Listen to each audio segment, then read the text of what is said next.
Well, Dave, we've seen enough of Debbie. I hope Ernesto doesn't come here either. No, I think the only part of the United States that'll have to deal with Ernesto is Puerto Rico, and they're kind of on the southern end of that as it pulls away from the island now. So good news for them. However, they have had some flooding issues down there, some mudslides too. And as you mentioned earlier, Adriana, Ernesto now a Category 1 hurricane as of the last advisory issued at 11 a.m. by the National Hurricane Center. 75-mile-per-hour sustained winds moving off to the northwest at about 16 miles per hour.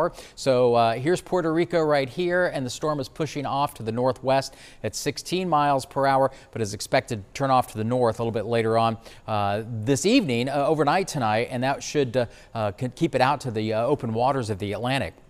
Some of the estimated rainfall totals that have been out there extending, if you're familiar with areas of Puerto Rico, the northern reaches here, San Juan, up here on the northern part of the island, anywhere from 3 to 4 inches of rain, extending all the way down to the south, anywhere from 8 to 10 inches of rain. And this is where a lot of the flooding is going on right now. And you've got some mountainous regions in Puerto Rico, so that creates some of those mudslides that are out there too that are causing some issues. As Ernesto continues, Category 1 hurricane till we get on into later on tomorrow evening. It looks like it starts to strengthen late in the afternoon tomorrow, possibly upwards of a Category 3 storm with winds upwards of 115 miles per hour or so before coming real close and moving real close to the island of Bermuda. That's what St. George is right here, and weakening just a little bit, but still a pretty powerful storm. So it could become a major hurricane if it hits that Category 3 status. Then it pushes on off to the north a little bit further as we get on into about Monday, early week into the weekend, and it starts to weaken as it gets in some cooler waters.